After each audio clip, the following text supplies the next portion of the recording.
savoir-faire indien au service du Sénégal pour résoudre définitivement la question de l'énergie. Une société indienne spécialisée dans ce domaine est prête à accompagner le Sénégal dans une production énergétique de qualité. Son DG a été reçu par le chef de l'État. Visite mouvementée en perspective pour la chancelière allemande en Grèce. Les manifestants lui préparent un accueil musclé. Plus de 6500 policiers sont déployés dans le centre d'Athènes pour la visite de celle qui symbolise l'austérité aux yeux des Grecs. Mesdames, Messieurs, bonjour et bienvenue dans ce journal. Le chef de l'État a reçu hier une délégation des Nations Unies conduite par Saïd Djinnit, représentant spécial du secrétaire général de l'ONU pour l'Afrique de l'Ouest. La situation politique dans la sous-région était un des sujets d'échange. Les fonctionnaires de l'ONU ont également salué le leadership du Sénégal en Afrique. Saïd Djinnit que je vous propose d'écouter au micro de Pape Birame Ndiaye. C'est d'abord une visite de courtoisie au président de la République. Comme vous avez dû l'apprendre, nous avons eu une réunion, la 24e réunion de concertation et de consultation entre les chefs de mission de paix des Nations Unies en Afrique de l'Ouest, que nous avons donc l'habitude de tenir à Dakar. Et à cette occasion, mes collègues et moi, donc le représentant spécial du secrétaire général de l'ONU au Libéria, représentant spécial du secrétaire général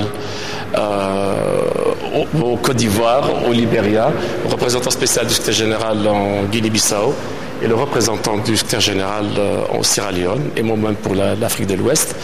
Nous avons tenu une réunion pour échanger sur la situation en Afrique de l'Ouest, pour faire le point des efforts en cours par les Nations Unies, de concertation avec la CEDEAO et les pays de la région pour consolider la paix dans les différents pays et de l'Afrique de l'Ouest en général. Et nous avons estimé qu'il était de notre devoir de venir faire une visite de courtoisie d'abord au président de la République, mais aussi de l'informer de l'état de la situation dans les pays qui sont couverts et de l'Afrique de l'Ouest de façon générale, et échanger avec lui rapidement sur la situation et recueillir son sentiment et ses conseils sur comment on peut travailler ensemble pour promouvoir et consolider la paix. Et c'est aussi une façon, notre visite au président de la République intervenant après les élections au Sénégal, que tout le monde a salué comme étant des élections exemplaires, et c'est une façon pour tous les représentants du secrétaire général de l'Afrique de l'Ouest de venir saluer le président de la République issu d'élections salué comme étant exemplaire, et d'une certaine manière saluer le Sénégal en tant que havre de paix et de stabilité. De l'énergie en quantité suffisante pour le Sénégal avec une production constante et un coût à la portée des populations, l'Inde va mettre son savoir-faire au service du Sénégal pour résoudre définitivement la question de l'énergie. Le chef de l'État a reçu à cet effet le directeur général d'une société indienne spécialisée dans ce domaine et prête à accompagner le Sénégal dans la production d'énergie. Voici Navin Jindal à sa sortie d'audience.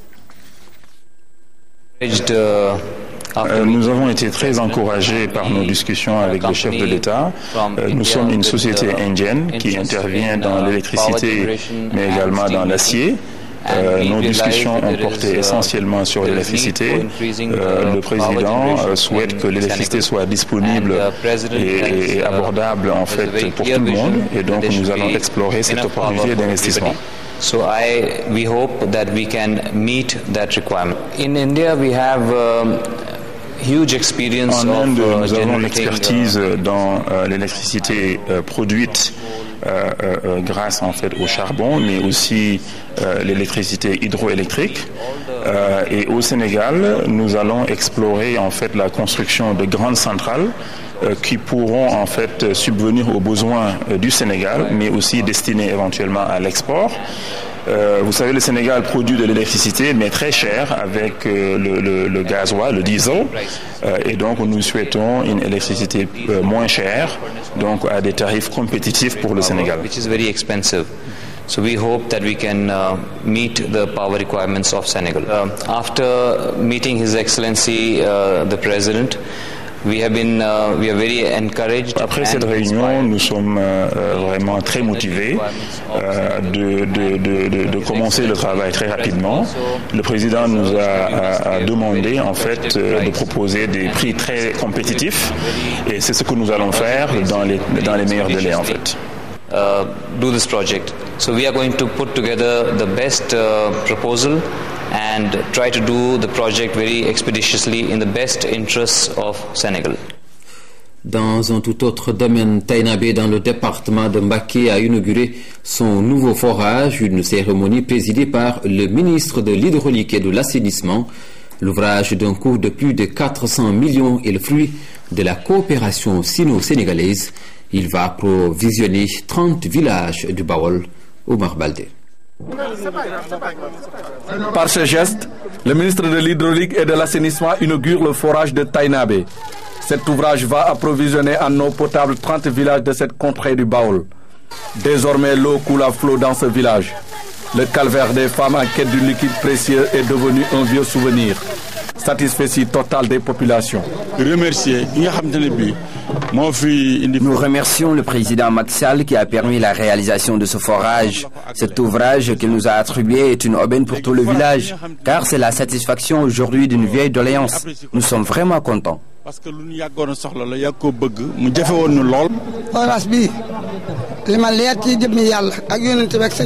forage pareil, j'en ai jamais vu. Je suis surpris car moi personnellement, je n'étais pas dans le parti du président Macky Sall. Mais lorsque j'ai vu ce forage, je n'en revenais pas. Maintenant, nous sommes tous derrière Macky Sall. Ce forage a coûté 465 millions de francs CFA. Un bijou financé et réalisé par le gouvernement de la République populaire de Chine. Le forage devant nous, réalisé par l'entreprise chinoise Geo Engineering Corporation, a une fondeur de 300 mètres, accompagné par un château d'eau d'une hauteur de 20 mètres et d'une capacité de réservoir de 200 mètres cubes. Le gouvernement du Sénégal opte pour l'amélioration des conditions de vie des ménages et l'atteinte des objectifs du millénaire pour le développement dans le secteur de l'eau potable et de l'assainissement. Par ailleurs, la tutelle a salué ce geste de la coopération chinoise. Au nom de son Excellence, Monsieur le Président de la République Macky Sall, de Monsieur Abdoul Mbaye, Premier ministre, et du gouvernement et de l'ensemble du peuple sénégalais, adresser nos sincères remerciements à la République populaire de Chine. L'accès adéquat à l'eau potable des populations rurales constitue l'un des objectifs majeurs de la stratégie de développement économique et social du président de la République, son Excellence Macky Sall, et du gouvernement du Sénégal. Pour pallier au risque de déficit d'eau qui plane sur Dakar, l'État du Sénégal a initié un projet de 20 000 mètres cubes qui va résorber le gap d'ici 2013. En plus de la réalisation du forage de Tainabé, un autre sera inauguré d'ici peu dans la région de Thiès. Ce dimanche, le Sénégal a célébré la journée du travail décent, une occasion saisie pour sensibiliser tous les syndicats. Pour ce faire, les jeunes de l'Union démocratique des travailleurs du Sénégal ont organisé un atelier. Le compte-rendu est signé Aïssatou Dioptal.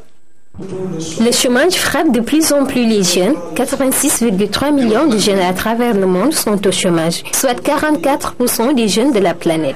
Une situation déplorable selon les jeunes de l'UTDS. Ils ont choisi comme thème travail décent et création d'emplois pour les jeunes à l'occasion de cette célébration. Nous, jeunes de l'UTDS, on s'est dit qu'on ne peut pas rester en rade. Ce thème nous interpelle directement. C'est la raison pour laquelle, c'est la raison qui nous a poussé à effectuer des activités à travers un panel suivi d'une caravane où nous allons en parler, le problème de l'emploi, plus particulièrement l'emploi des jeunes. On a de plus en plus un travail précaire, un travail temporaire.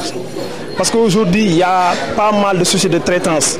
Les entreprises ne veulent plus effectuer des contrats de durée indéterminée ou déterminée. C'est depuis 2008 que la CSI, Confédération des syndicats internationaux, a commencé la célébration de la GMTD. Les jeunes s'attendent par ailleurs que le travail décent soit au cœur des actions sociales du gouvernement. Mise en œuvre du socle de protection sociale, l'existant et les lacunes identifiées 4 jours durant, des techniciens se sont penchés sur la question. À la cérémonie de clôture présidée par le ministre de la fonction publique, les participants formulaient des recommandations pour une effectivité de la protection sociale. Kaltunke. Les travailleurs du secteur informel, eux aussi, ont droit à la protection sociale.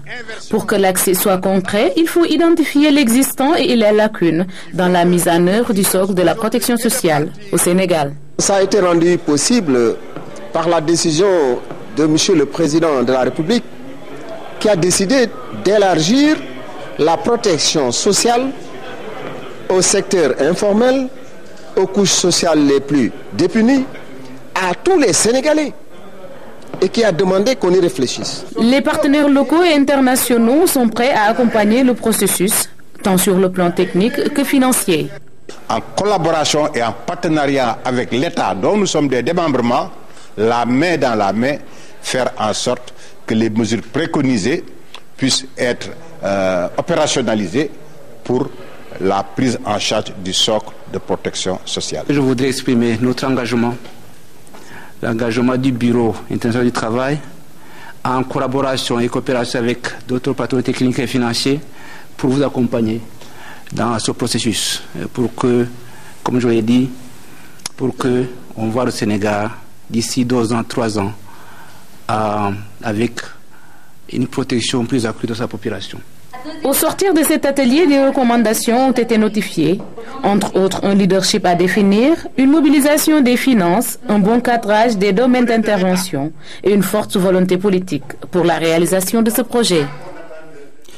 Les habitants de Bayar et environ dans le département de Rufisque peuvent à nouveau joindre leur correspondant téléphonique. Des voleurs de câbles de la zone ont été arrêtés par la gendarmerie de Niague.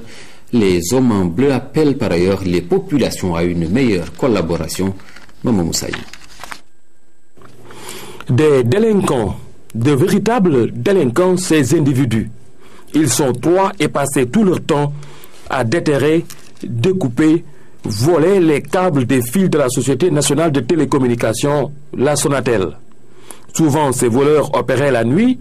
Justement, c'est dans la nuit qu'ils ont été surpris par les éléments de la brigade spéciale de gendarmerie de Niaga. Ils transportaient à bord d'un véhicule 4x4 218 mètres de câbles de fil de la Sonatel. Les délinquants tentaient d'amener ces câbles dans un endroit isolé, de les brûler, puis de revendre la matière récupérée. Aujourd'hui, nous enregistrons un des résultats éloquents, le fait d'arrêter ces 3 voleurs. Mes félicitations à la gendarmerie. Le vol de câbles est devenu un phénomène récurrent. Pendant les visites de secteur, il y a eu beaucoup de campagnes de sensibilisation de ces populations, parce qu'au-delà du préjudice causé à la Sonatel, effectivement les populations sont également perturbées dans leur communication. C'est pourquoi c'est un combat qu'il faut continuer avec l'appui également des populations. Conduits à la brigade de gendarmerie où ils ont été entendus, les 3 individus ont reconnu leurs actes. Ils ont ensuite souligné avoir agi sous le coup de la naïveté. Il y a du matériel qui a été saisi, le matériel qui a servi au conditionnement, c'est-à-dire à couper ce câble-là. Donc il s'agit d'une pique, d'une pioche, mais aussi de 5 couteaux dont certains avec des dents de scie. Donc ça leur permettait de couper effectivement les câbles en morceaux pour